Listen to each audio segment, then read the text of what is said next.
So, crypto market updates. Very choppy markets right now, right? Very choppy markets. Um, Bitcoin's still kind of consolidating and chopping around. However, the interesting thing is that we've already passed the first week of July, and we're approaching August 1st very quickly. And so ultimately, we had a breakout last week,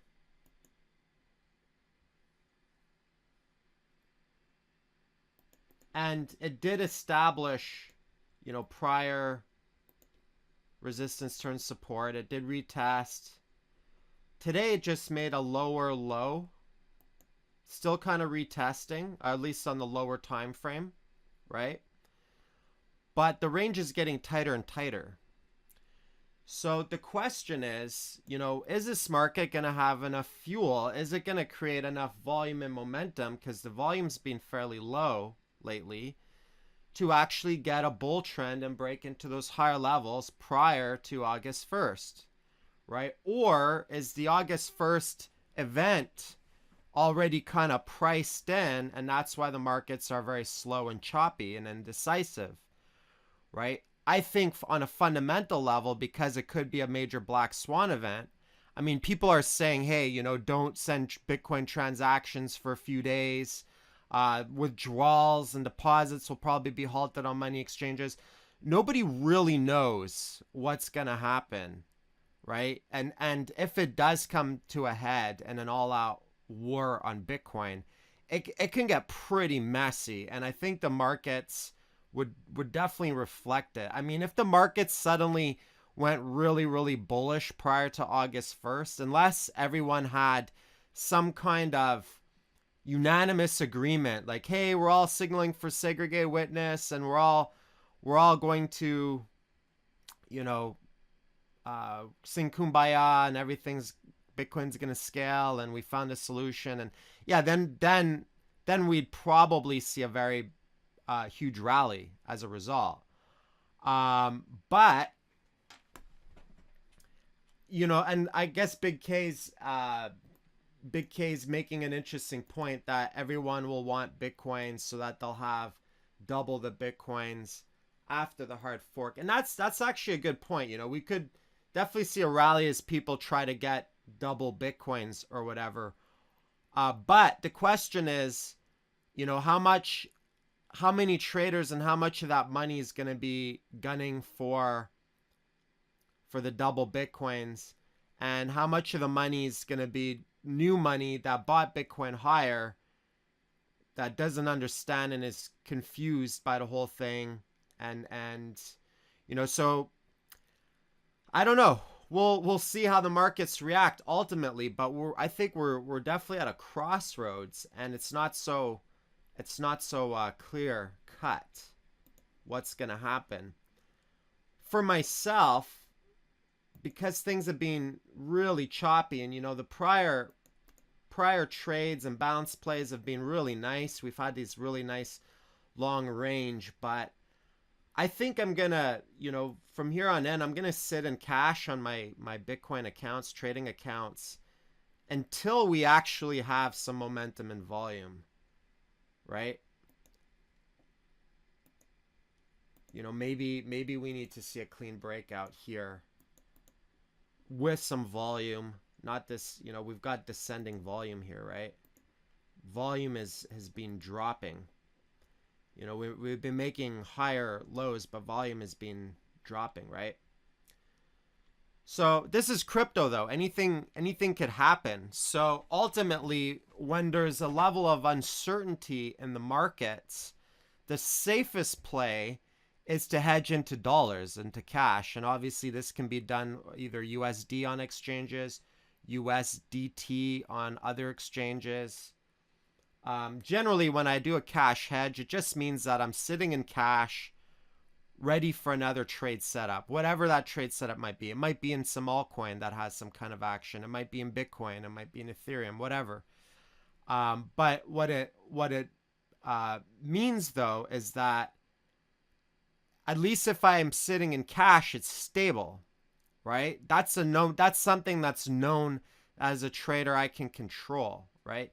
Do I know if we're gonna rally before then? If we're not, blah blah. I mean, leading you when we had the initial breakout here, it was the beginning of the month, and I thought, okay, we'll probably retest, and there's probably an opportunity to create enough momentum, and generally when Bitcoin is really bullish, when it gets a nice bullish breakout, like for example this one right here, generally it picks a direction, right? It builds up momentum. It starts to take off, right?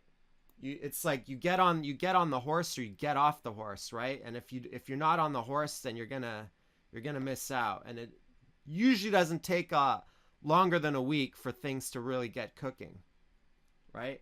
I mean, check out this all-time high. So anyone who's traded solid Bitcoin breakouts with momentum knows that it really doesn't wait around for very long. I mean, so you had the all-time high breakout point here, and then a week later it's made a move up, right? It's moved up several $100s, right? Consolidate, and then it moves up, breakout point here, and then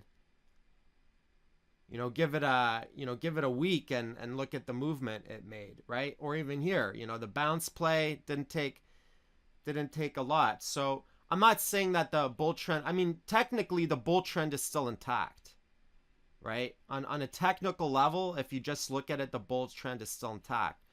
But the crypto markets are also very, very finicky with the fundamentals, because we're also dealing with technology, right? So the fundamentals in crypto are not the same as like stock fundamentals, whereas in stock fundamentals, it's all about, performance of the company, how much profit they yield, so on and so forth, all this stuff. And so those are all measurable and tangible fundamentals based on profit returns. And obviously, if you hold shares in a certain company that's paying out certain dividends, then it obviously doesn't make sense to sell it if the dividends are good, and so on and so forth, right? So there's all these other fundamentals. But in crypto, the fundamentals are all around the technology and the developers predominantly, right? And also in relation to this exchange, is trading this coin now, and so on and so forth. But when you have sketchy fundamentals on a technological level, I don't know. Definitely on the fence there, right? And a lot of times, yeah, you're right. A lot of times in crypto, there's just a lot of hype. A lot of times, a lot of the fundamentals are just hype. Oh, this new thing just partnered with this new project. The next thing you know, everyone starts pumping and it goes up and then it crashes. And, so yeah, you're right. A lot of it's hype. But some of the other fundamentals is also utility. So, for example, Ethereum, it's being used a lot for ICOs. That means more gas has to get burned. That means more people have to, purchase more Ethereum to participate. More Ethereum gets locked up off the market, so on and so forth. It could also lead to some bearishness if those ICOs start to liquidate. We're at the 50% retracement of this last BTC wave on Finex. 50% retracement seems pretty tame considering the fund. Yeah, no, a 50. I agree. Like, it's still intact, and a 50% retracement is definitely mild, right? It's definitely mild. Now, leading up to it, though, we shall see. Unless market movers just play games and push for the breakout and then maybe dump, right before or whatever. But for myself, I think cash and USD. I mean, I don't have to catch every little bump and tick. If the market's gonna make a move and if we're gonna get volume and momentum, then I can look for new trade setups. But ultimately, and when I say cash, it doesn't mean I'm all out of Bitcoin. I'm rarely ever all out of Bitcoin. I still have long-term investment Bitcoin. I actually still have some mid-term Bitcoin sitting on wallets right now. That's not all in cash type of thing. What it does mean, though, is going into cash on multiple trading accounts, right? And so on and so forth. So let's look at some altcoin markets. I'd say the altcoin market that's been the most bullish recently out of my picks is Edgeless, right? Like I said yesterday, I asked a question: did prior resistance turn into support? I'll look at AMP as well, and it did. No, I'm not touching any CFI. Like I said, long term investment. So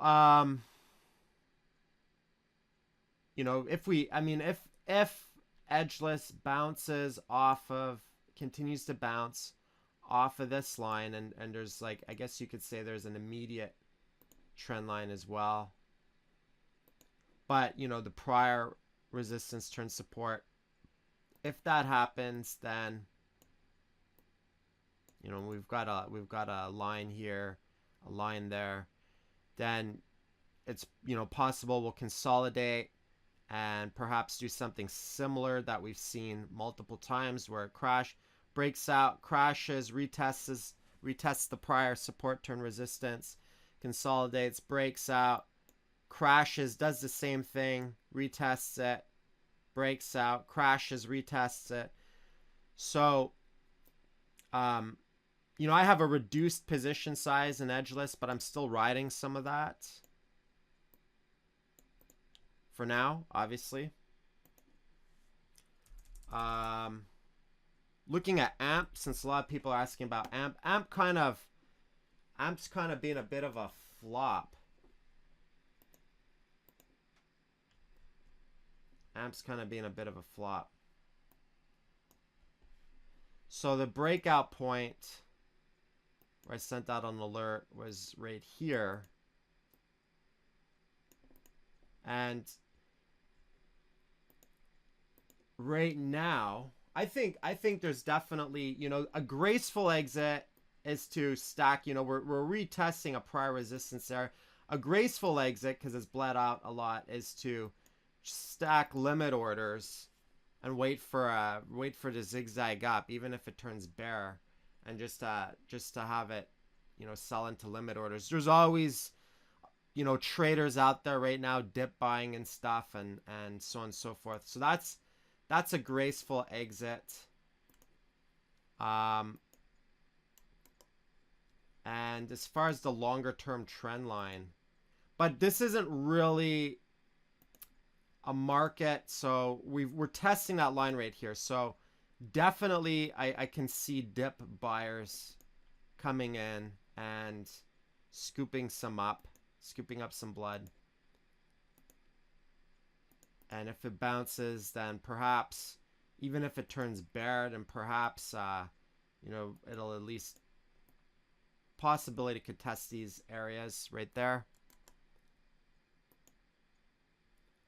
But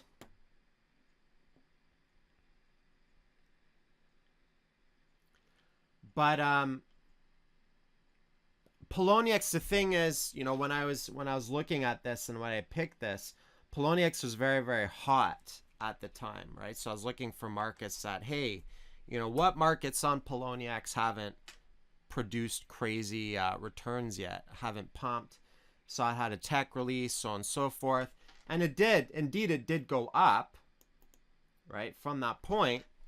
But, volume and liquidity, you look on Poloniex right now, it's drying up, likely because of their really bad customer service and the fact that people haven't been able to get verified, or some people haven't been able to withdraw money, or all kinds of different things. And a lot of markets, a lot of coins on Poloniex have gone up quite significantly, right?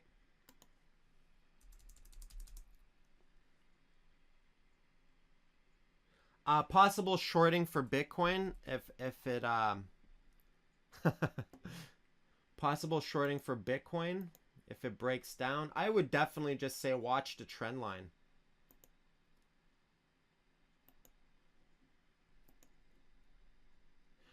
Okay, so in relation two, when and where to short Bitcoin. If we break this line right here, I think this would be a good area to pull the trigger on a short. You know, if we fell back into this zone and then we broke this line anytime in the future, I think a lot of stops would get triggered. A lot of people would likely start shorting or dumping their bags. It could definitely be some chaos if that happens. We don't know if that'll happen, but if it does, and oftentimes what can happen.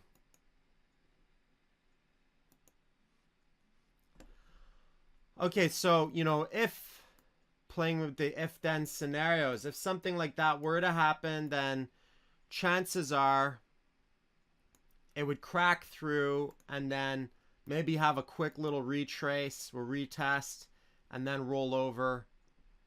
You know, so that would kind of be an area where I would short. Right now, because it's so choppy, I wouldn't just pull the trigger on a short. You know, this could easily recover as well. But I think ultimately, you know, a lot of altcoins, you know, they're just making lower highs. They're just slowly bleeding out, right? Let's look at Ethereum Classic here. You know, the momentum has definitely shifted, right? Where we're not seeing, you're seeing bounces on a lot of markets, and you know, they'll test support areas and then they'll bounce, but then you'll keep on getting more days of bleeding. So I have some Ethereum Classic that I'm not going to sell. Even if it goes down back to $1, I'm going to keep it, and I'm okay with that. Long-term investment stuff, you know, stuff for strong hands. But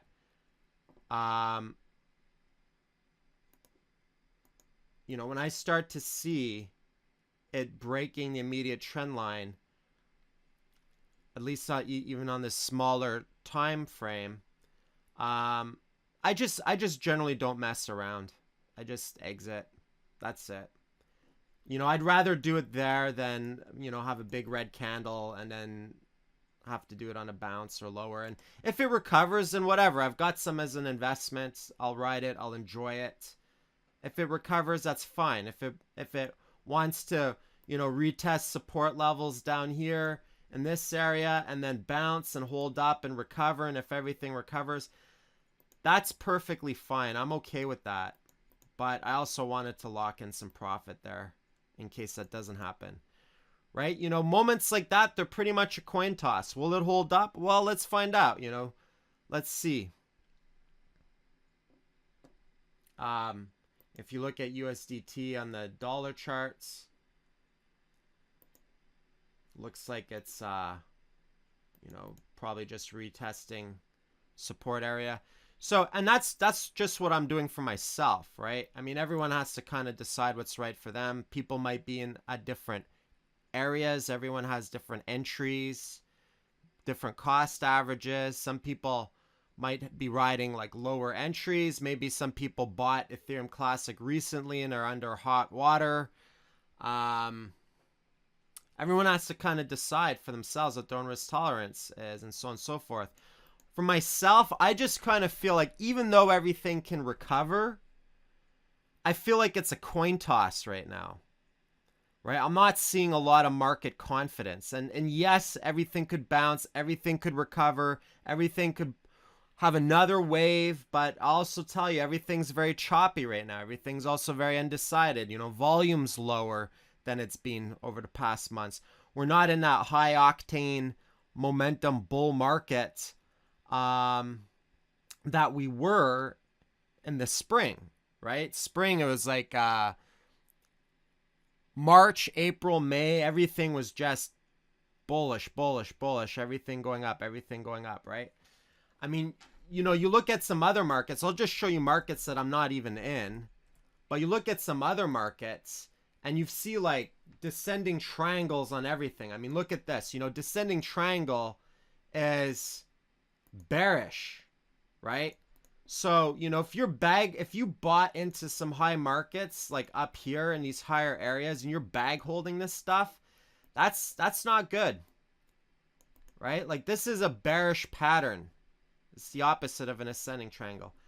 Right? Like nobody should be buying anything at this point that is up thousands of percent. You're cruising for a bruising if you're doing that.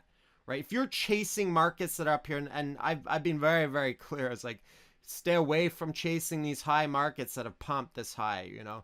So this looks like it's gonna fall right back into the gutter. Well, bounce and recover, yeah, maybe, but you know, it's producing higher lows and support's breaking down and so on and so forth, right? So that's something that looks, you know, bearish as heck.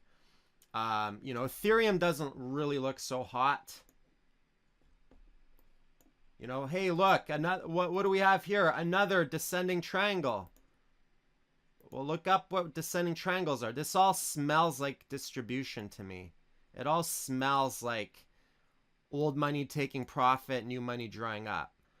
Of course, I could be wrong, but you know, I wouldn't if you're buying Ethereum at these higher levels, I wouldn't feel comfortable in holding Ethereum at these higher levels. If you're riding Ethereum from lower levels, then okay, perhaps you have a higher risk tolerance, but you know, buying it at 200 plus, can it recover? Sure, it can recover. Anything could happen. This is crypto. Yeah, it can recover. Are the technicals showing bullishness on a lot of markets like that with descending triangles? Not really. You know, let's remember when we talked about front side of the trend, green, green, green, green, backside, red, red, red, red. You know, we could be in the fall season. Right? You get those immediate breakdown points and stuff like that. So, and then we've got a billion ICO tokens, a billion markets have been flooding, all these mid caps and stuff. And, and which ones are going to turn into home run plays and which ones are going to be shooting duds? We don't know. We don't know. Really, a lot of that depends on the developers and if the projects are viable or not. Right? I think there's going to be a lot of duds. I think there's still a lot of tokens that are still above ICO price. You know, go look at the ICO prices, the token sale prices of a lot of these token markets, and ask yourself how many of those mid caps have some potential downside. If they're still above ICO token sale price, then that means that people can still sell and take profit, and it means other people can get shaken out and scared of those markets, right? So the altcoin shotgun blast approach works really, really well in a strong bull market where everything's going up. Doesn't work so well if you start to hit the distribution phase and things are starting to look bearish, right? We're still at a crossroads. We could still recover, but for myself, I'm not the kind of trader who wants to sit around when I see signs of distribution and after everything's gone up, sit around and hope that the coin gets flipped and tossed in my favor. I'd rather get into neutral positions, stable cash positions, locking in some of my profits, and then just treat markets instead of the shotgun approach. Start treating markets more like a sniper from here on in, right? So the shotgun approach works really, really well in the bull markets, and we've done multiple rounds of shotgun approach on this bull market, of things just going nuts, you know, like, hey, hedging into a bunch of altcoins, and then boom, everything exploding at the same time, like, holy smokes, you know, and then taking profit, doing again, loading up with a bunch of other altcoins, and then boom, everything taking off, you know. But like I've been saying, it's kind of like a game of musical chairs or hot potatoes. There's only so many cycles of that you can do before the new money starts to dry up and the old money starts to take profit and things start to come down to a grind and a halt, right? And so, to manage risk, position sizing was key, right? Not going too heavy on any one market unless shotgun. That's why it's called a shotgun strategy, because you spread it out amongst multiple markets, right? Well, a lot of the recent picks, like from several weeks ago, like let's say Quantum Resistance Ledger or whatever. I mean, they're not producing those instant kind of shotgun blast returns. Right? Now, can it bounce and do so on and so forth? And will we get dip buyers and bounces? Sure. Definitely. Has the dollar value been dropping though with Bitcoin? Sure. Will the dollar, even on bounces, will dollar value on everything really fall into the gutter if things really turn bear? Sure. Actually, one market, I've been kind of looking for markets, hunting for markets to possibly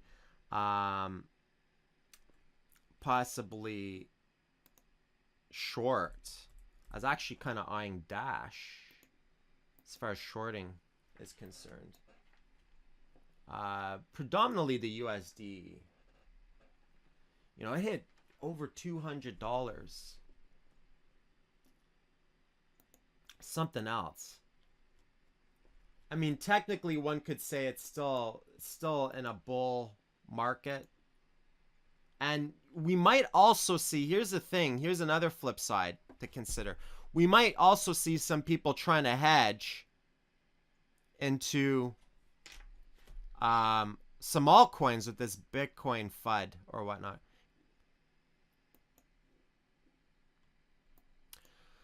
So, Dash would be on my radar for markets to possibly short because it's up so high. Right, $200. It's on my radar. I'm not shorting anything yet, but I'll just tell you things that are on my radar, things that I'd like to short that are in the higher range dollar-wise. Especially if Bitcoin flipped the switch and turned bear. But I think we're just at a crossroads right now. Is what it comes down to. And when you're in a coin toss, when it can go either way, when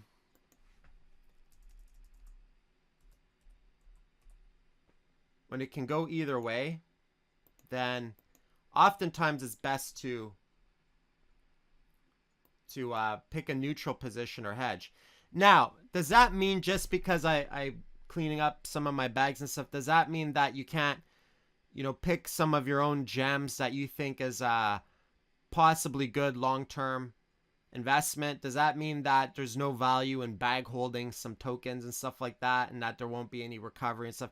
Hey, I've bag held tokens and, been minus like 30 or 40 and ended up 300% in profit, right?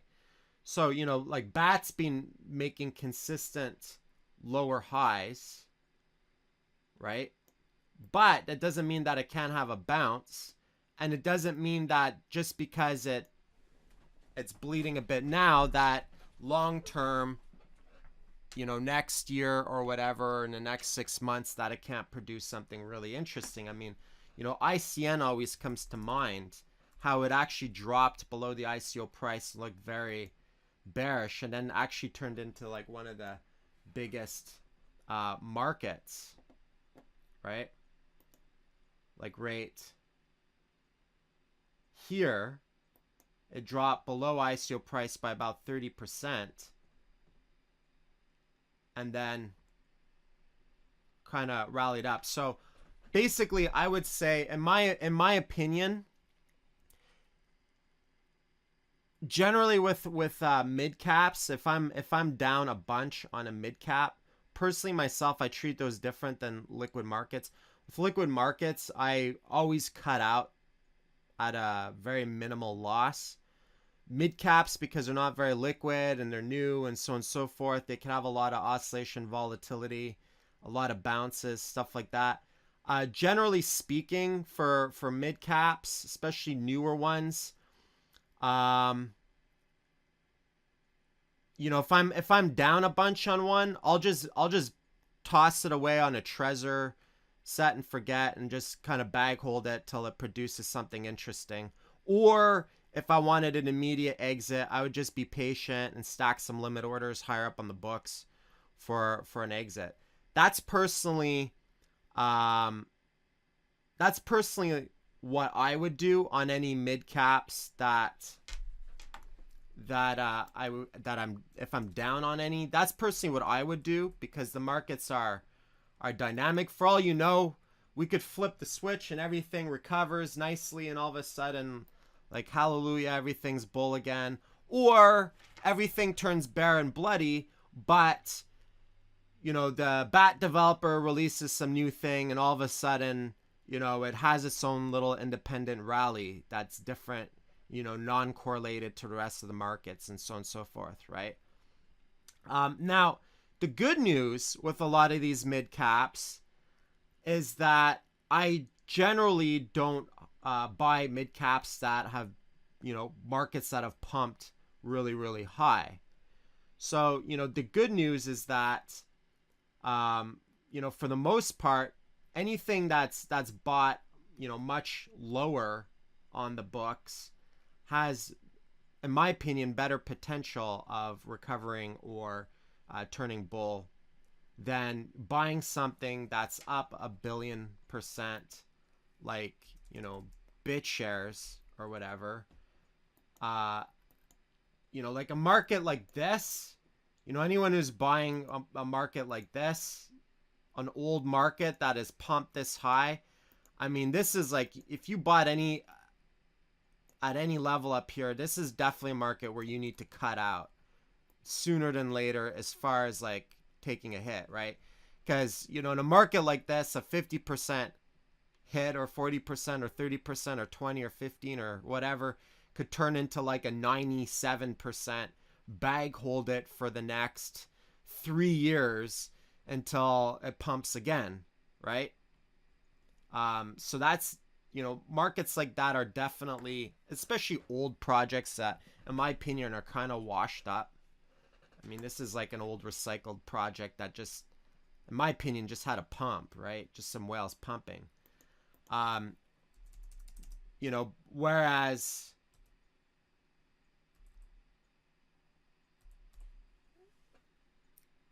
whereas like newish projects where I bought at support or lower,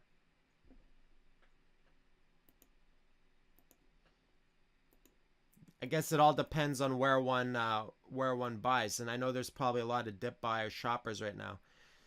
So there's also a flip side to that as well. Another way of managing risk or managing trades. Let's pretend that for whatever reason you wake up. Let's say you're bag holding something, and for whatever reason you wake up and then it does one of these, like not a slow grindy sell off, but like a massive dump, like some ridiculous YOLO whale, ICO whale takes a massive dump. Then there's always possibilities for catching that dump for the bounce play, and then basically selling on the bounce, maybe a 50% retrace, and not only cost averaging down the position, but selling on the bounce, perhaps of the entire position, right? But that's why with the shotgun approach on mid caps, that's why it's very important to position size and to never really go larger than, let's say, you know, 1% or less of one's entire portfolio on any one of these new markets, because of the lack of liquidity, right? So it's all very much dependent on what Bitcoin's next move is predominantly.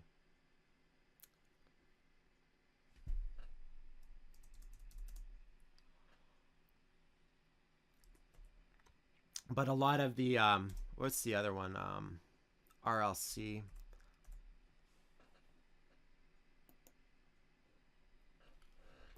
a lot of these haven't been performing that well because of the uncertainty and because of the distribution and the bearishness in the markets, right?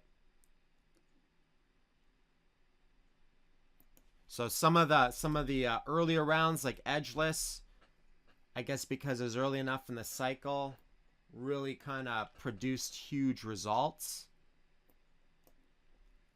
I mean, think we bought it really, really early in the game, even prior to this charting here, and it's gone up quite significantly. But a lot of the recent ones, not so much, right? So definitely a game of hot potato there. So ultimately, as mentioned in the past several weeks, this has kind of been a ongoing process of cleaning up my bags without trying to find a middle path, without trying to cause mass hysteria or anything like that. But so several weeks ago when I sent out the market report, let's just go back and do a little back testing here. I'm just gonna look at the market report updates. One sec. Which one was it? Just want to nail that exact date and just look at what happened in the markets. Flooding you, buying up coins, the interest price. Okay, so that was that.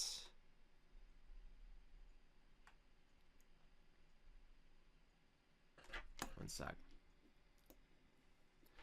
All right, so in that market report, the market report was on June 27th.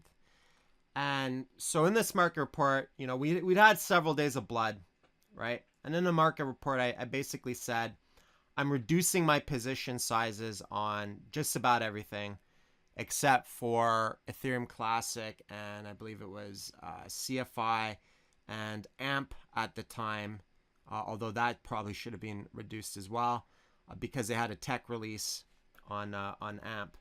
But basically, what I'd said was the best way to do it is to wait and set limit orders and wait for the bounce, right? Because after you have multiple days of bleeding, right, generally the best move is to stack. If you want to exit instead of selling down here, is to set limit orders for bounce, right? And when it bounces, it closes into your limit orders, and then boom, right? So that was sent out on the 27th, and this markets bounce, such as GNT Golem, right? So I had exited some Golem there. Now, I was basically, in my report, I was giving a very blanket shotgun approach to reducing my position sizes, predominantly because when I talked about a specific exit or taking profit on ICN, some people are saying, oh, well, did it create a top, or did you nail the top, or whatever, right? So I wanted to express reducing position sizes without necessarily targeting any one specific market that, where people could say, hey, did it create a top or whatever, right? Someone's asking, when setting your limit orders to catch a bounce, what fib level would you look at to aim on the chart? Okay, so that's a great question. I generally like between the 50 and 61%. So let's just take a peek here at, and even ICN had a bounce. So check this out. So that was the 27th, right? And I think when I sent it out, the price was probably down here. Like, it hadn't fully bounced yet. Everything was in the red. And then later that day and the next day, everything bounced. So even setting limit orders on ICN, right, would have been a nice graceful exit on reducing positions. So let's just take this as an example from there to there. Notice how it basically bounced up from the top to the bottom. It pretty much bounced up between 50 and 60%. Right, and that's kind of like the sweet spot. Let's just test that out for GNT. And I mean, that's not necessarily like a religious number. It's not guaranteed that that's always going to happen, but even Golem, right, had a bounce. And honestly, like these bounces, all of these bounces for a lot of the markets was really the next best place to exit and reduce position sizes.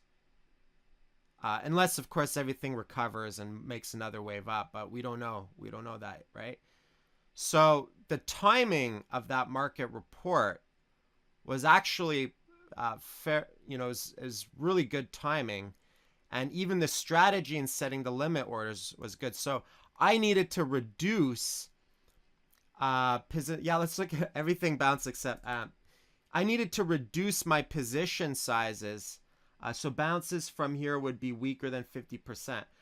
So bounces from here, if we did get some bounces, then, see, these were very sharp dumps. So the sharper the dump, the bigger the bounce often.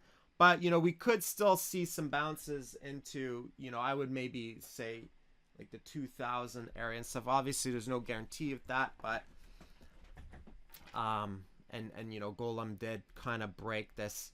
I was still holding at a much reduced position size, but I was still holding in case, like, hey, if this trend line holds up and if we turn bull, then I want to. But my second exit,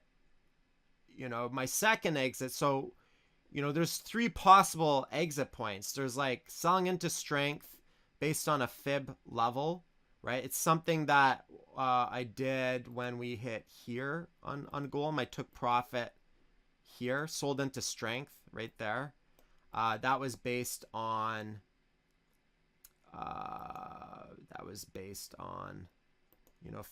fib extension. Or was it? Let me just had a fib extension somewhere. I think I cut out that long wick. That's what I did. Sorry. Yeah, that's what I did. I cut out that long wick and then saw it hit 1.618 and cut it, which was also had some confluence. So I'd sold like 50% of my position from down here and then was riding the rest. Reduced on this dead cat bounce. So you could sell into strength, obviously, right? That's one way to do it. Like what I did with ICN. And obviously if you nail the top, then that's the best place to sell. But if you sell too early, then obviously not so hot, right? So there's no magic cookie killer formula. The second best place for an exit is on the dead cat bounce. So you see a lot of blood, you see a dead cat, it's like, okay, let's reduce some of these bags or take some more profit on a dead cat. And then, the third exit area would be, breakdown of an immediate trend line. Technically, based on this chart, the bull trend should be over. Doesn't mean it can't recover, but, based on the higher lows following the trend line, when it breaks down below that trend line, it generally spells the end of the bull trend. Now, phase 2 of bearishness for something like this would be, let's say we bleed out, right? So phase 2 would kind of look like, let's say it bled out, retested support, so there'd probably be a nice bounce if we ever did get down to this level. And then a recovery bounce where, the prior support trend line turns into resistance, also producing a head and shoulders.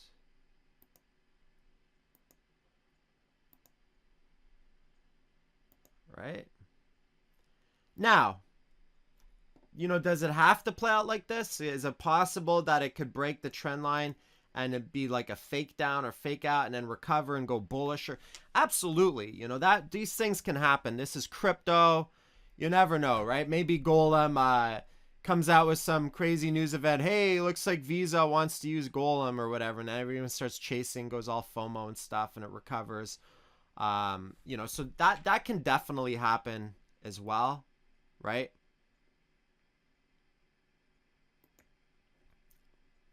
So, but you know, just based on the technical setups, this would be all the kind of check marks and things that I'd look for possible bear trends. So, you know, like step one in identifying distribution is, and you know, we talked a lot about identifying accumulation several months ago. I mean, anyone who's new, wasn't around, anyone who's kind of been around with us for a while, you know, I was talking about the inverse head and shoulders. I was talking about the breakouts of the immediate ascending, descending trend line, the higher lows. Like we are identifying all the early accumulation phase of the market, right?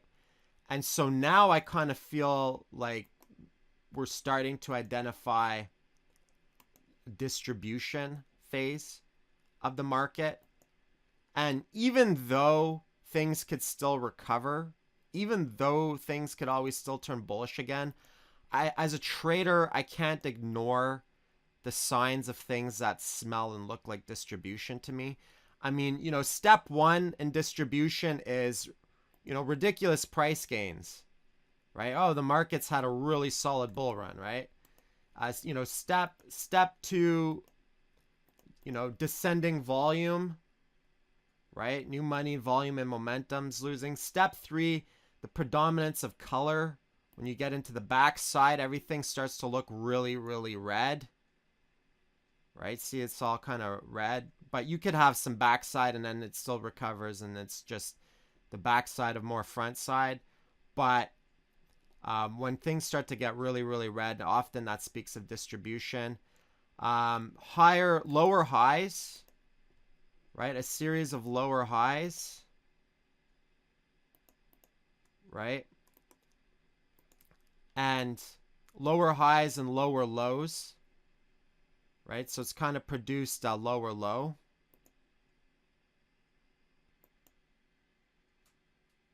All right.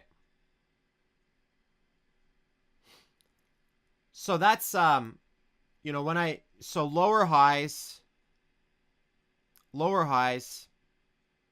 and, all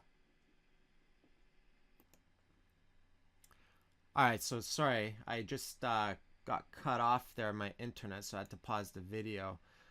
Picking up from where I left off, we're talking about distribution, and like I said, you know, everything can recover. I'm always open to both possibilities. Nothing's etched in stone, but what I do know is that moving forward, I want to treat these markets more like a sniper than with a shotgun, right? I want to scope and I want to be very, very specific with the type of trades I take, and I want to have shorter targets and not just, you know, riding long targets or holding for forever type of thing, right?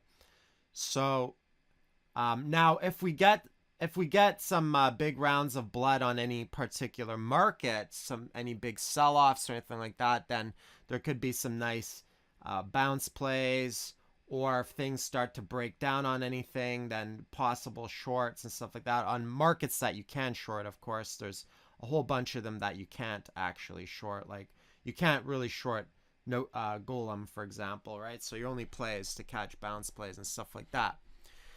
So while we're kind of in this indecisiveness, I'm just going to be really picky with the trades I take, and I'm going to treat them like a sniper and mostly sit in a lot of cash just to play it safe. And if everything recovers, then for me, that's a trade for another day. So that's my personal game plan. How other people want to handle that is, you know, is entirely up to each individual to figure out what's right for them. But you know, when we're on the cusp like this, things are just really, really choppy. So I'm starting to feel more and more picky about everything moving forward, right? So, you know, for the most part, a lot of these new projects and stuff hitting the table, like unless I know the people and think it's a really top quality project, I think we're kind of probably experiencing ICO fatigue So the point being, whether we continue to go bull or whether we break down and everything goes bear, ultimately the safest position to be in is to consolidate one's money and resources, to undertrade, to be more picky, lock in profit. It's yeah, I like that, Ed. Consolidation purgatory. I like that. It's a limbo. We're really in a limbo phase, right? And so when things the thing with trading is that trading works really, really well when you have a clear trend and you have momentum. You know, momentum is like the markets are moving, they're going somewhere, right? But when you get into this, like this kind of on the cusp, on the fence limbo, it's looking like distribution, but things could possibly recover. And it's like everyone's kind of uncertain, you know, people flipping back and forth between bull and bear. I mean, that's choppiness, right? That's getting chopped up in the markets, right? These little small movements,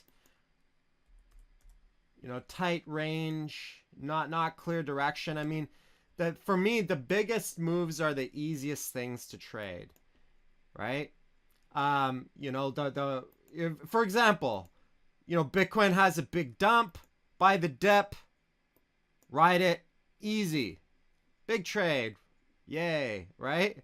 Oh, it starts to break down, cut out. Another big dump, boom, buy the dip, boom, easy, nice, bigger range, tighter range, still a trade nonetheless, right? Now we got, you know, now it gets a little choppier. It's like, okay, cut out by the dip. Oh, that didn't really bounce very high. Okay, now it's starting to break out. All right, try the breakout. Oh no, it's retesting. It's like, okay, is this gonna hold? Is it, you know, it's on the fence. It's on limbo. And I honestly do think the Black Swan event, you know, the August 1st possible hard fork event really is possibly putting some bearish pressure, right? So even though the technicals might say, okay, well, this is still technically a bull trend, you know, fundamentally, we'll see how people react, right? They say the markets can stay rational longer than one could stay solvent. So even though I'm leaning towards bearishness, because I think I just don't see it as a good thing. I don't see it as a massive split in the Bitcoin community and the battle and all that stuff. I don't think that's necessarily a good thing. Telling people to not send Bitcoin transactions till it all blows over to figure out what happens, that doesn't sound, none of that on a fundamental level sounds bullshit to me. Now, will traders FOMO and buy up a bunch of Bitcoin because they want to get double Bitcoins like what happened with Ethereum? Yeah, sure, people could do that. Am I going to necessarily do that? Like, listen, I've got some long-term Bitcoin holdings, you know, 20% of my stash long-term. I'll get my double Bitcoins, but I don't really need to load the boat up before August 1st and FOMO on the off chance that we might hard fork and see a split in two, and then the off chance that I'll be able to get double Bitcoins. And if the off chance that one side of the network doesn't attack the other, or both sides don't attack the other, and that both tokens actually retain value. I mean, think about Ethereum when it's split. Even though there was a lot of hostility and whatever, I think for the most part, the ETH crew, the Ethereum crew, Vitalik and co, I think the miners, I think everyone was pretty chill. You know, they could have easily just attacked Ethereum Classic. I mean, Chandler Guo threatened it, and then he turned into like a big Ethereum Classic shill, right? So he was kind of flip-flopping, right? So that was people parted ways, and they were okay with that. And yeah, the people are complaining and infighting. One side saying, hey, it's a bailout. The other side saying, get with the program, so on and so forth. In the end, it kind of worked out well. Both Ethereum and Ethereum Classic produced more value, and so on and so forth, right?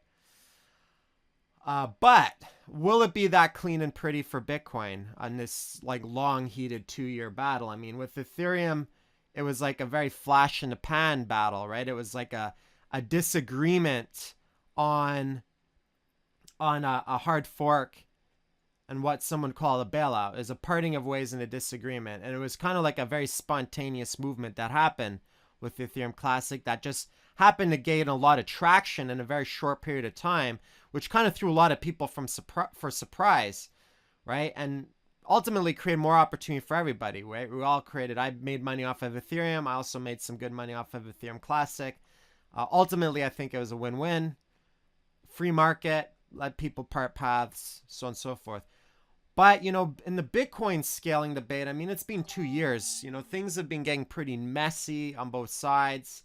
And if it really comes to a head, you know, will Jihan not try to attack the user activated soft fork? I doubt it. If it's split in two, I doubt it. Right? He said he had $150 million set aside to attack whatever the other chain was. And then said that even if they change the algorithm, that would force the developers to change the algorithm. And even he said, if they change the algo, I'm going to drop the 150 million to mine whatever it is that you change and attack your network no matter what it is. Like, so these are the threats that are on the table, right? I mean, basically there's like loaded guns on the table and everyone's threatening each side, right? It could all turn out positive and kumbaya. But to be honest, I have no idea. I have absolutely no idea how it's going to turn out. Not a clue. It's all speculation, right? We've only had like one real big hard fork example to go on. It was Ethereum and Ethereum Classic. And guess what? Both of those turned bearish after the hard fork. Yeah, they all recovered and went really, you know, smooth, and we all made lots of money after accumulating dirt cheap. But it wasn't without growing pains. I mean, let's go back to the charts here, right? So the only real example we have was, you know, Ethereum hard forked. I believe it was, what was it, September or something, like around here, right? We had the Dow. So it was somewhere around here, right? Was probably the hard fork. And then that led to a bear trend, right? It went down lower. US dollar wise,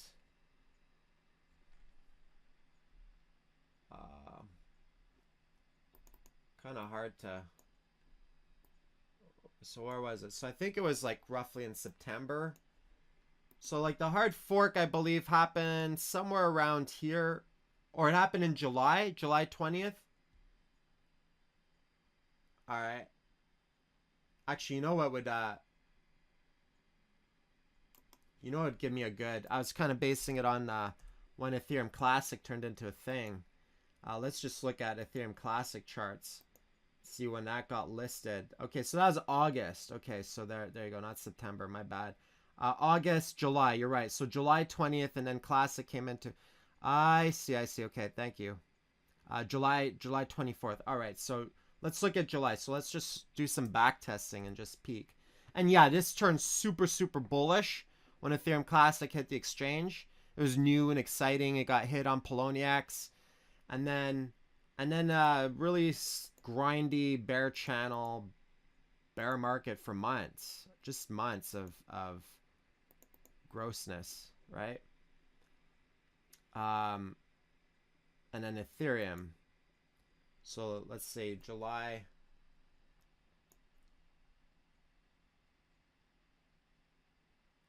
Right here, right? Hard fork, relief rally, yay! Hey, we're back in business, and then boom, dump. Oh, we're having you know, DevCon or whatnot, right? We have our Ethereum conference, yay! Everyone's excited, and then okay, it's over. Pack it up, party's over, and then a long grindy bear channel for months, right? Pretty much all fall. And then everyone was crying to death of Ethereum. Oh, it's dead, it's dead. And then I start saying, okay, let's accumulate. That it's cheap, right? Once it start to make higher lows, right? But, you know, basically the point of the matter was, um, you know, from the end of July, so let's just call it August, to December. Okay, so basically almost half the year was choppy, grindy bearishness. You know, some blood and then some, like, a lot of chop through here, and then just one solid bear channel from the end of September down to December, like boom. And you know, not even really good bounce plays or anything you could do off of this until we hit that capitulation candle right here. And then we did catch the bounce play on that, and I did send a trailer for quick bounce and so on and so forth. So that was, yeah, so yeah, we recovered, we made a lot of money, blah blah blah, it all bounced and recovered, but it did turn bear and choppy and for months, right? So this is why in crypto, like, if you really want to make the big bucks, like, yes, you can trade the smaller moves. You can day trade when there's volatility and blood. You can go for, you know, you could ride the trends when you're in a strong bull trend.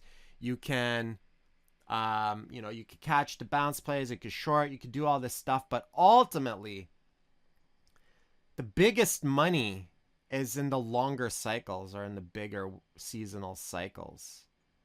Right? So it's like you get in on the first signs of accumulation. Sometimes it takes months. Sometimes the accumulation lasts a while and you have to have patience. And we had to have a lot of patience during that accumulation. It was that cheap. And that's why when new money comes in, like, hey, I want to buy Ethereum at $400, I'm like, oh, I don't know, you know, like, I know you're excited and you got attracted into Ethereum because, you know, it looked like it made those ridiculous 4,000% returns. But, you know, if you didn't get in earlier, then, you know, you kind of missed the boat.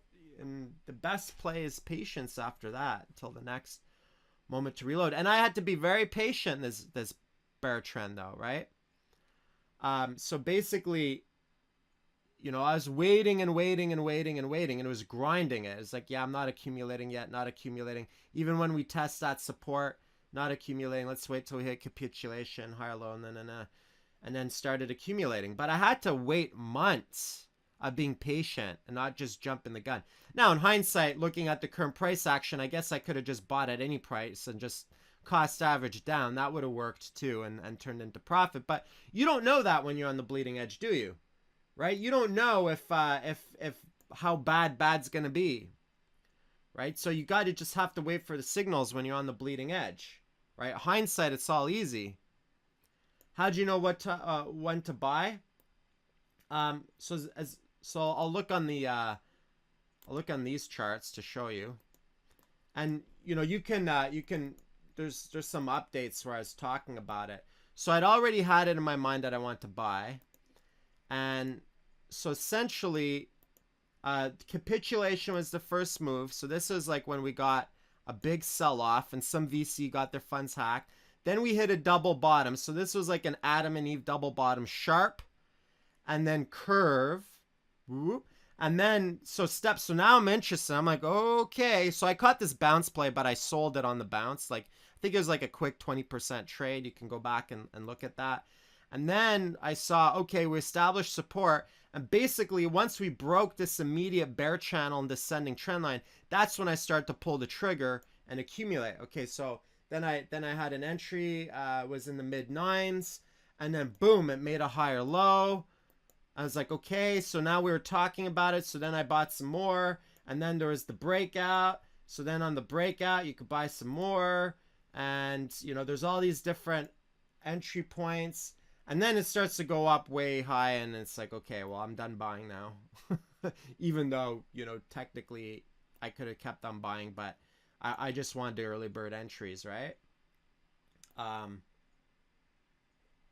So That's basically all the signs and stages and such of the early reversal. But man, that wasn't that took some took a while before it really took off, right? So this is like literally a few months of accumulation, couple months. And then all of a sudden, so it's like 2 months of holding and accumulating, and all of a sudden, boom, right? And I sold, I'll be the first to admit, I sold my when I was on the bleeding edge up here, I sold my ETH too soon, right? And it went up a lot higher than I thought it would go. I thought it was just like normal kind of bull market, like what we had in prior bull markets. But like last year type of thing, but it turned into like a mega bubble. Everything just really bubbled large, right? And it could take a while for things to really break down. So just like, just because it looks like we're in distribution doesn't mean like you snap your fingers and all of a sudden like the bear trend's on, right? It could take a while. But that said, just because we have a descending triangle doesn't mean that we can't recover too. So you still always have to be flexible. You use the technicals and the fundamentals to create a working hypothesis, but you still have to have some flex to look at both sides and being wrong. Because, I mean, check this out. This was also a descending triangle right here, right? Which, normally is bearish. So this is looking very bearish at the time. And then what happened? Well, it broke out and it went up higher. What I mean by accumulation, so it's kind of like Wyckoff's market cycle. So distribution, sorry, is accumulation is where you buy cheap, you get in with the smart money, right? And distribution is where you sell high. So you buy low is where you sell high, and this is where old money starts to take profit, and where new money that started buying up tops, new money starts to run dry, and new money stops coming in, and then people who are buying tops or buying high, the latecomers, they start to panic, and they start to, and a lot of those people might still be bag holding if they bought higher. Where things get really interesting, distribution is basically selling bags. Where things could get really interesting is that if you start to break down support, so this is essentially when you'd have confirmation. So you don't have confirmation of a descending triangle until support breaks. Then you have confirmation. Just like you don't have confirmation of an ascending triangle until resistance breaks, right? So even on descending triangles here, and like a descending triangle here, and look, man, we even had a fake out on this one. I mean, talk about getting faked out, right? People might have seen this breakdown and maybe they even shorted, right? Oh, breakdown descending triangle. Nope. Yoink. Right? So you really have to be adaptable, right? So it's not, even when you think it might be confirmed and it breaks down, it can still bounce. Right? So you can't be too stubborn. You have to have your TA, but you have to also be flexible. Not flexible so loosey-goosey that you don't have a plan and you just start chasing the markets without a plan and looking at both sides or understanding technical analysis. But you want to structure things with technical analysis and do a play-by-play on the markets. But your plan has to have enough flex to be adaptable to either scenario. Right? So even though I'm consolidating my soldiers and my units more into cash and just tightening down my portfolio to not, if we do flip the switch and turn bear, to not be in a billion different things in a sinking ship, the whole shipyard burning down, to just have to manage a few markets at a time, and instead of treating it like a shotgun, more like a sniper, right? And again, I'm still open to the idea of everything recovering and bouncing and all that stuff. I'm still open to that, right? I'm still flexible, but I'd rather now treat it on a case-by-case, market-by-market basis, and only really trade when I feel like I see something that gives me an edge, right? What do I mean by the edge? Well, you know, there's several types of trades that I like, such as, you know, bounce plays. Like, wow, this market sold off way too much and it's overdue for a bounce, so that's good. You know, breakouts are generally good. I like the descending, you know, so this could still theoretically break out and make a new move up. Breakdowns can be good too, right? Breakouts, breakdowns. Accumulation plays, which is a lot of what we've been doing over the past few months. But I'm feeling less and less inclined, even though there's a lot of mid caps that look like they have possible for the accumulation play. Because the wider markets and all the major caps are not in accumulation, we don't really know how that's going to affect the mid caps per se, right? Are a lot of these mid caps just going to get drowned out and diluted by this constant flood of, you know, ICO tokens hitting the markets?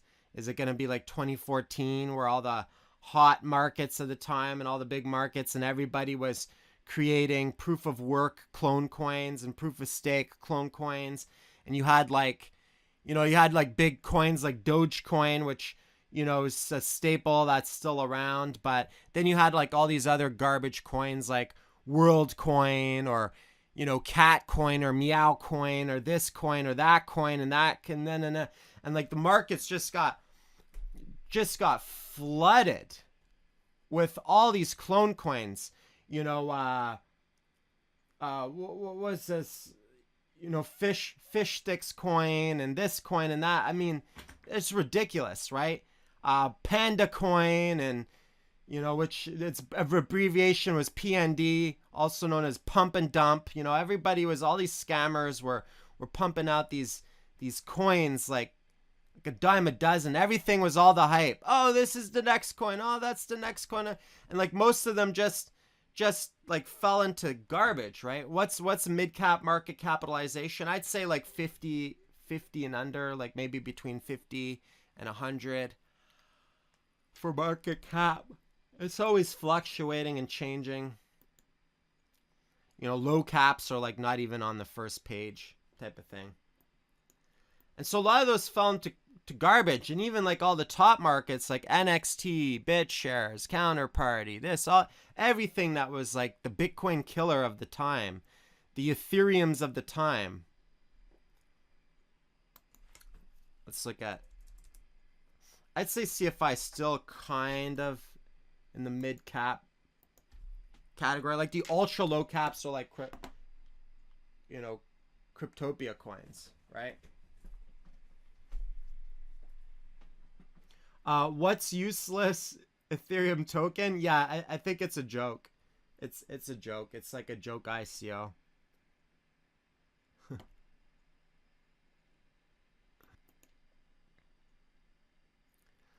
Okay, so so someone's asking, wouldn't ETH still be bullish until longer trendline breaks? Yes, you're absolutely right. Ethereum can recover, Bitcoin can recover. They're still technically in bull trends, right? So you're absolutely right. It could drop all the way down to that level and still be bullish. And in fact, if it did drop down to this level, so this is a chart that Matt posted. If it did drop down to this level, I would probably gladly scoop up a dip for a little bounce play there on Ethereum, right? I would do that. So that could be a good trade setup. We'd probably see a nice bounce off that line, and it would also come right down to the 61.8%. So that for me would be a nice area to buy a dip on, or to maybe stack some limit orders if we get there. So yes, technically, if that line holds, it's still technically a bull trend, right? Yeah. I mean, usually when I do spot longs, I just do it on spot. I usually use margin if I'm going to short. But, you know, Ethereum's liquid enough. I could add a little spice to it, but it would also add unnecessary risk as well, right? Um, so now, but here's the thing, and let's explore that. Oh, and by the way, CFI, like I said, I'm holding these long-term investment, even if it drops down to like a penny. That's my resolve on CFI. It's one of the one tokens or one markets that I'm just gonna hold as an investment. And the reason for that is because I'm highly biased towards the project. The reason why I'm highly biased towards the project is because I know Jan and Daniel. I know that they're very sharp, astute business people. They just hired this other guy, Marcus, who is in Bitcoin since 2009, who's got all kinds of business experience and such, and expectations and timing and targets on CFI. So I've actually been sitting in on meetings and stuff as with these projects, a couple projects coming up, and I see the process that they go through and such. And I was talking with Daniel the other day, and you know, they had this problem. They had this problem that their last token sale sold out. Sentiment sold out very quickly. So what they're going to do is they're going to create pre-sale models where everybody will be able to get in, and then a free-for-all for their whales to battle each other. But what he wants to do is actually create a requirement for, and this is all unofficial, right? This isn't like an official thing yet, right? But for whales to actually have to own more CFI tokens to be, if they want a larger size position, maybe like even up to like 50 or 100,000 tokens type of thing, right? Oh, he sent that out on the priority Slack channel. Okay, cool.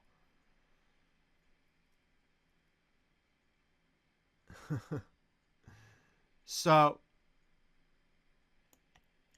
someone's asking if this kind of stuff is considered insider information.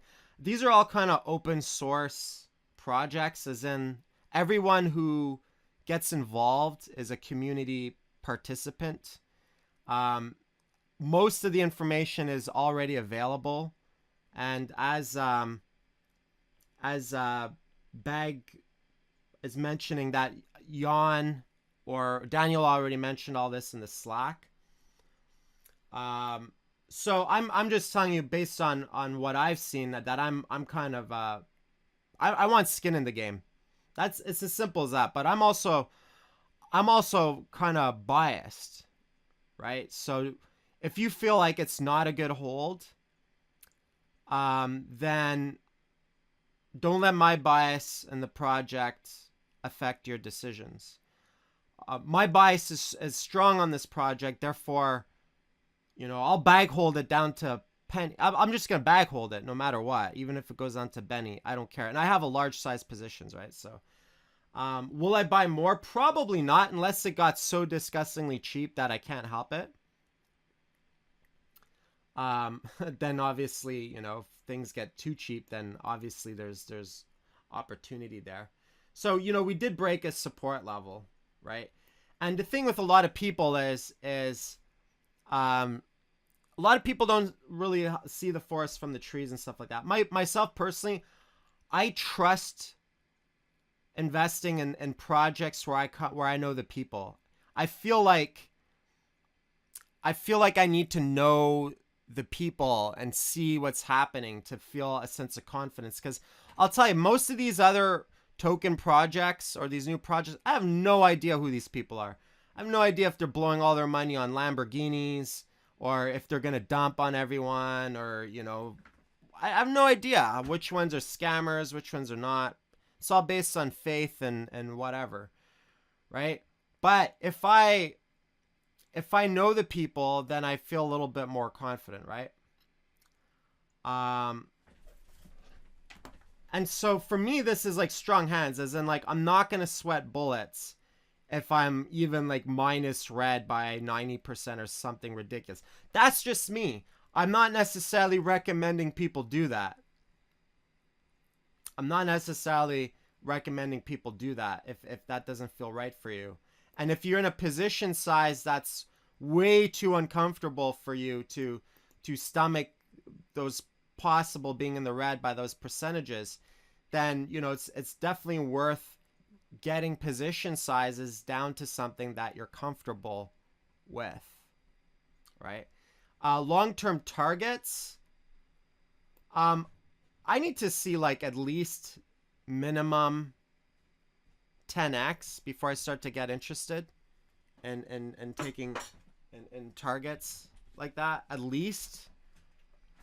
And like I'll never be all out. Like I'm probably also I have this other thing too, is that I want to hold it so that I can, when I sell next year, if I make some profit, it'll be considered capital gains and not trading income, right? So there's also another reason. But if you have like a day job and your trades aren't considered income because you're not like a full-time trader or whatever, then pretty much like all your trades could possibly be considered capital gains. You obviously want to consult with an accountant, someone who knows your local tax laws or whatever, because I'm not that person, right? I'm not an accountant, and I don't know all the ins and outs of jurisdiction, right? So that's pretty much that. So I'm biased. I'm gonna hold it, and that's that. I think there's possibly some other projects that might be good bag holds as well.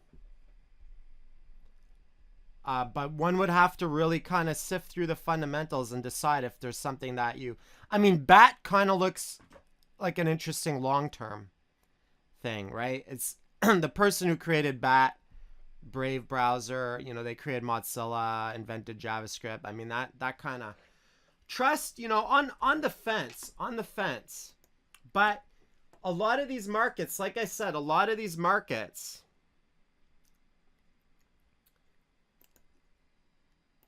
are dynamic. So you could see some bounces and be able to gracefully exit if you're looking for exits, right? Or one can just cut their losses. They're not very liquid, these markets. So there's like a lot of possible slippage and such. See, as you can see. So like most of these illiquid markets for me are like longer term accumulation plays. But the problem that I ran into personally is, I was doing the shotgun accumulation strategy and approach. And, if you're in too much, why did I exclude GNT from the long-term list? I just felt like I made a lot of profit on GNT. And I think they're supposed to have a tech release or something. Even a tech release doesn't necessarily guarantee, as we saw with AMP. People just dumped on the news. We don't know yet, actually, if any of this stuff will turn into vaporware or if it'll actually turn into something big. And I just wanted to essentially close out and lock in profit on GNT because I was up a bunch.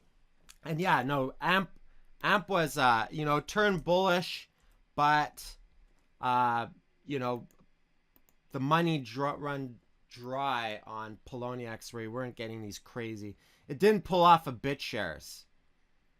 It didn't or any of these other markets, right? So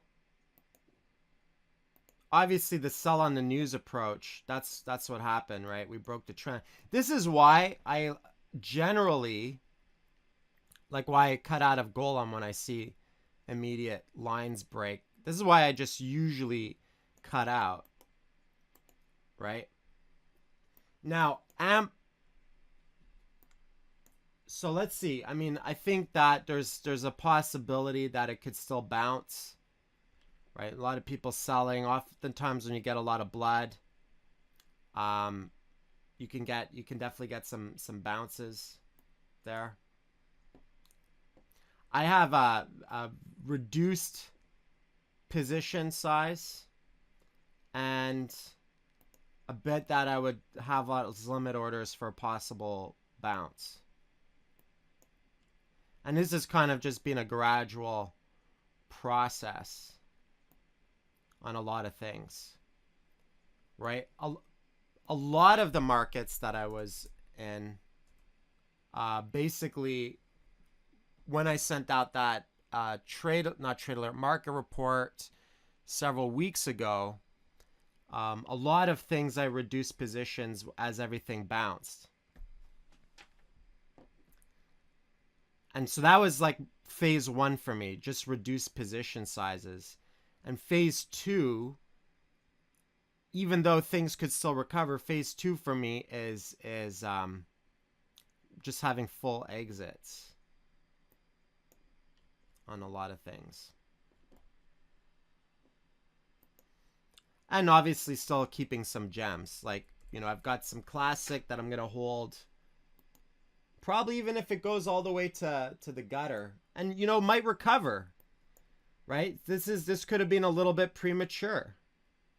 And I'm okay with that. Because I still have some as an investment. So if classic wants to produce something different, if it wants to recover, if it wants to break out or whatever, create some fresh momentum, some volume or whatever, then maybe I pull the trigger on another trade. Maybe. Or maybe I'll just ride it, my investment, and just hold that. And be satisfied with, you know, buying it under $2 and then selling it. So this is probably a little bit on the early side. Right? But I don't know, sometimes when you exit and close out early on an early breakdown, it prevents having to wait around for, you know, the big stuff. ICN definitely feels distribution. Like, I think they hit their, did they release their software or something like that? So we definitely have like a descending triangle. And this was a market that I sold into strength. I didn't wait for any breakdowns or anything. I just sold. I said, oh, we're up a bunch. I'm not going to be greedy. Sold. And I don't know. Given everything that's happened in this market, like, yeah, maybe I helped contribute to a local top. But even if it went up like a little bit more, I bet you it would have bled out the same way. It really would have. Just like everything else. It was highly correlated with everything else. So in this particular market, I think I just nailed the top. I don't think I necessarily created it per se, or the top was going to be in no matter what, even if it went in a little bit higher. You know, maybe it could have pushed up a little bit higher or both. But, you know, everything became highly correlated and everything bled and produced similar patterns. So this was an instant where, you know, the early exit was actually a really good play. So sometimes you wait for confirmation. Sometimes you sell into strength. Everyone kind of has to. So you get to see. And sometimes you bag hold and you don't get out of it at all. And then it just slips under your fingers, right? So there's some prime examples of several examples, you know, of different areas to cut out. You know, dead cat bounce, sell into strength. You know, dead cat bounce on GNT. Sell into strength on ICN, you know, exit on the breakdown of the immediate trend line on GNT, finish that up, or ETC, so on and so forth.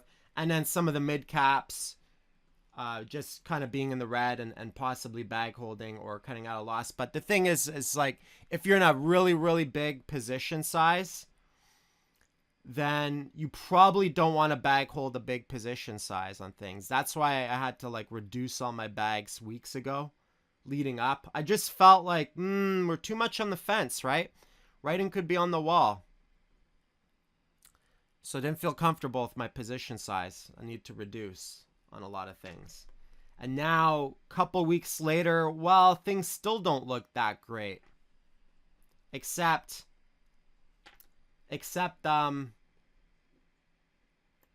I reduced a lot of my positions on the dead cats.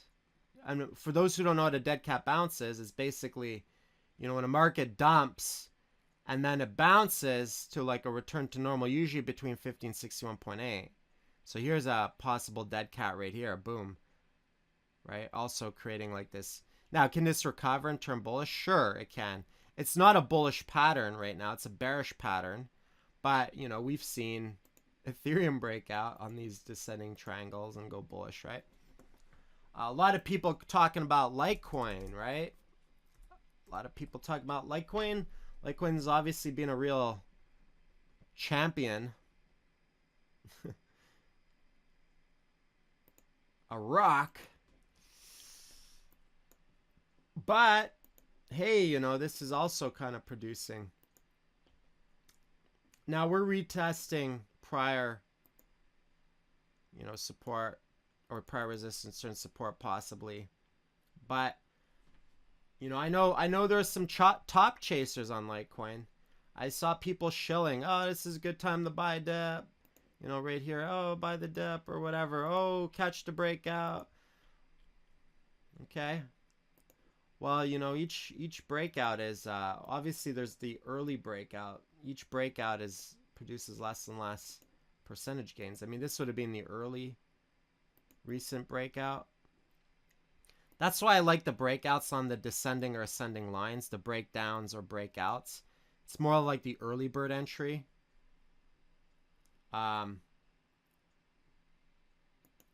Just look at what the daily is producing. So that would be an early bird entry. There's a bull flag. Possible we're creating another bull flag. That's always possible. And, you know, in the USD, it's possible we'll get the all-time high breakout, $50 all-time high.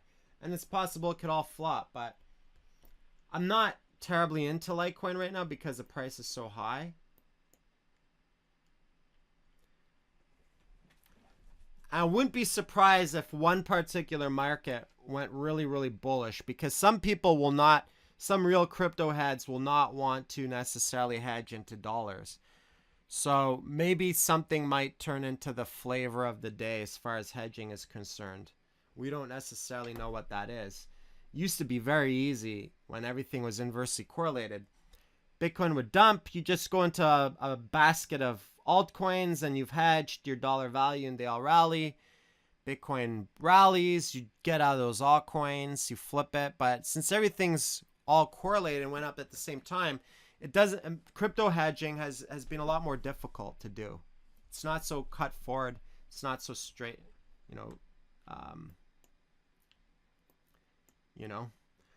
Derived from the idea that dead cat bounce, it falls from a great height.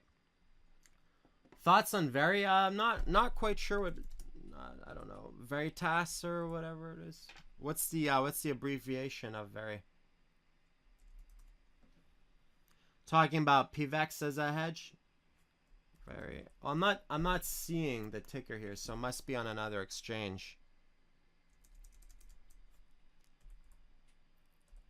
Let's look at PVEX here.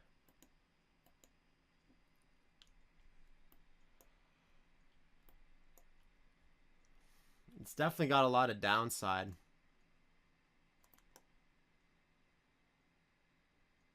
Okay, well, I don't have charts for that, so I can't.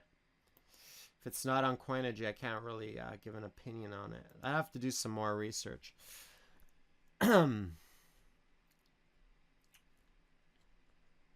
Where did this bounce to? It's kind of bounced to that 50 to 61.8% area. So, I personally, this isn't my cup of tea. Doesn't mean it's not a good market. It's just not my cup of tea. It's still like 2,300% above where it was at the beginning of the year, a few months ago. So Pinkcoin might be a better hedge. All right, folks. So That's it for now. That's it for this video. I'll process this and send it out ASAP.